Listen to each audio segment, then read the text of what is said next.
4장 11절에서 17절까지의 말씀입니다. 신약성경 야고보서 4장입니다. 야고보서 4장 11절에서 17절까지의 말씀, 주의 말씀을 들으십시오. 형제들아, 서로 비방하지 말라. 형제를 비방하는 자나 형제를 판단하는 자는 곧 율법을 비방하고 율법을 판단하는 것이라. 네가 만일 율법을 판단하면 율법의 준행자가 아니요 재판관이로다. 입법자와 재판관은 오직 한 분이시니 능히 구원하기도 하시며 멸하기도 하시느니라. 너는 누구에게 이웃을 판단하느냐? 들으라. 너희 중에 말하기를 오늘이나 내일이나 우리가 어떤 도시에 가서 1년을 머물며 장사의 이익을 보리라 하는 자들아, 내일 일을 너희가 알지 못하는도다. 너희 생명이 무엇이냐? 너희는 잠깐 보이다가 없어지는 안개니라. 너희가 도리어 말하기를 주의 뜻이면 우리가 살기도 하고 이것이나 저것을 하리라 할 것이거늘 이제도 너희가 허탄한 자랑을 하니 그러한 자랑은 다 악한 것이라. 그러므로 사람이 선을 행할 줄 알고도 행하지 아니하면 죄니라.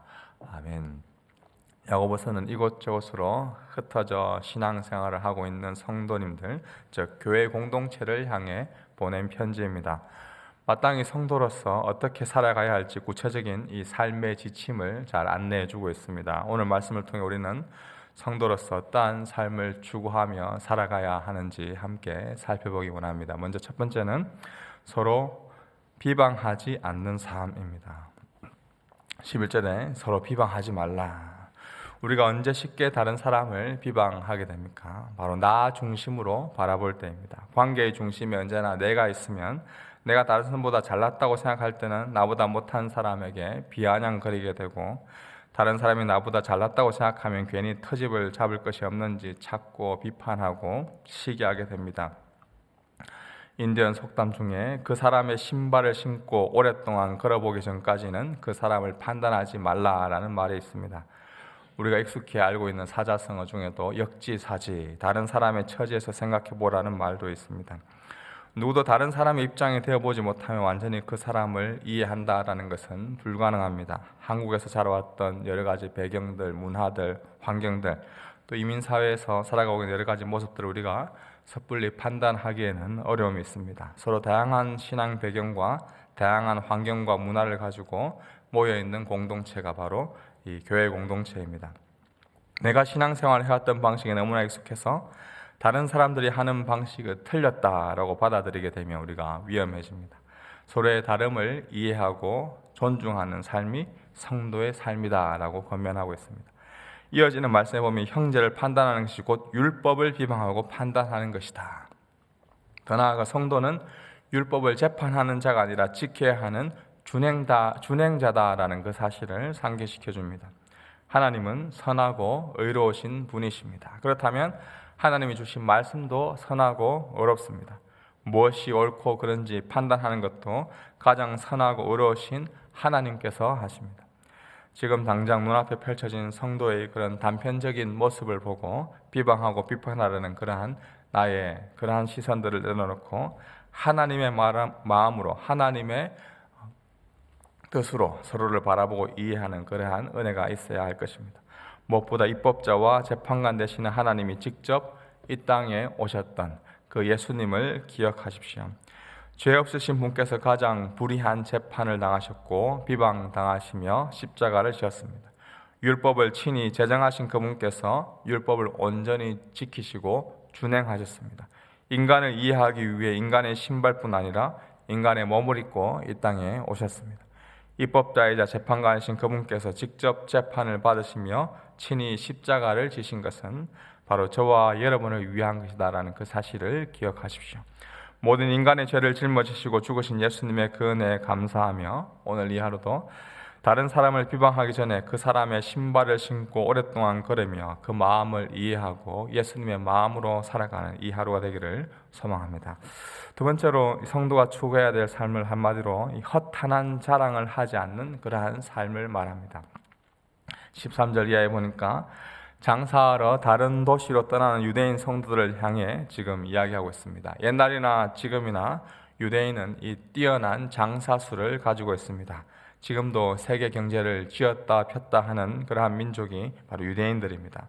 이들은 뛰어난 사업 수단을 가지고 있었고 2000년 전 유대인들도 자신들의 그 상업수를 가지고 이 도시 저 도시를 다니며 상업을 했던 자들이었습니다. 그 중에 그리스도인도 있었던 것입니다. 이러한 장사하는 예수 믿는 유대인들을 향해서 야고보는 14절 이렇게 권면합니다. 내일 일을 너희가 알지 못하는도다. 너희 생명이 무엇이냐? 너희는 잠깐 보이다가 없어지는 안개다. 너희 중에 철저히 계획하고 새로운 도시를 정하고 머물 기간을 정하고 어떤 사업을 할지를 정하고 그곳으로 이민을 가지만 정작 너희들은 내일 일도 알지 못하는 자들이다. 안개 같은 인생이다 라고 경고하고 있습니다. 또한 15절에 보면 주의 뜻이라면 이라는 말을 합니다. 야고보가 이 말을 하였던 이유는 대개 계획을 세우고 계획에 따라 열심히 사업을 하며 돈을 버는 그들의 삶에 주의 뜻이 없었기 때문입니다. 자기 계획, 자기 성공, 자기 자랑에 빠져서 주님의 뜻, 주님의 계획, 주님의 함께 하심에는 멀리하였던 그들을 향하여서 허탈한 자랑을 하지 말라라고 경고합니다. 여기 허탄하다라는 말은 잘못된 자부심, 자기 우월성, 자기 도취, 자만심, 교만한 마음을 가진 것을 가리켜서 허탄하다라고 말합니다. 정말 하나님의 뜻을 따르는 자가 아니라 자기 자신을 내세우는 것이죠.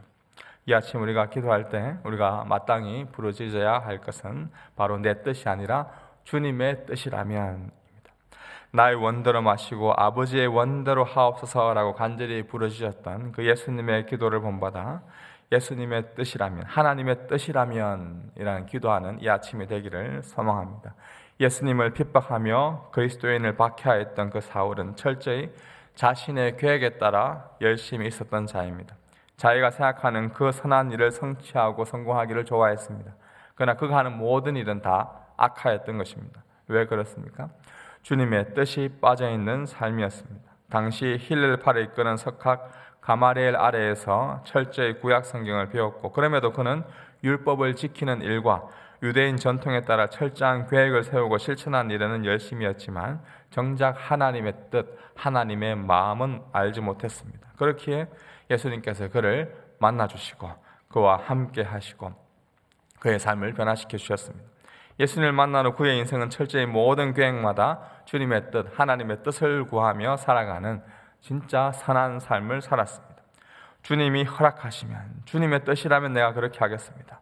주님의 뜻 안에서 주님과 함께 남은 삶을 살았던 자가 바로 사도 바울입니다.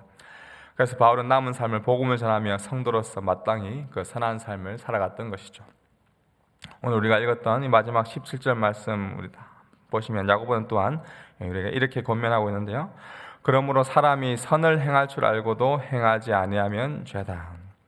보통 우리는 아무것도 하지 않고 가만히 있으면 죄가 아니다라고 생각합니다. 그러나 야고보는 선을 행할 줄 알고도 행하지 않는 것, 할 수 있으면도 하지 않는 것도 죄다라고 단호하게 이야기하고 있습니다.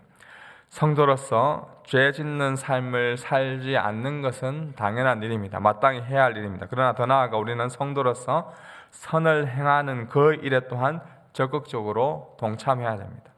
선을 행해야 하는 그 일을 하지 않는 것은 또한 죄다라는 이 말씀을 기억하며 우리가 어떤 선한 일을 적극적으로 해야 되는지 오늘 우리의 삶의 현장을 돌아보아야 할 것입니다. 먼저 물에서 건진받아 구조선에 올라탄 자로서 여전히 물에서 허우적거리는 그러한 사람에게 손을 내민다라는 것은 마땅히 해야 할 일입니다. 나 혼자 구조되었다고 가만히 안도하고 있어서는 안 될 것입니다. 특별히 다가오는 우리 토요일과 주일 새생명 축제를 통하여서 정말 하나님의 그 뜻을 구하며 주의 뜻이라면 그 한 영혼이라도 구원하여 주시옵소서 기도하고 힘을 쏟으며 주님께로 인도하는 그 선한 일에 함께 동참하는 모든 주의 백성 되기를 주님의 이름으로 축복합니다. 우리 새 찬송가 549장 통일 찬송가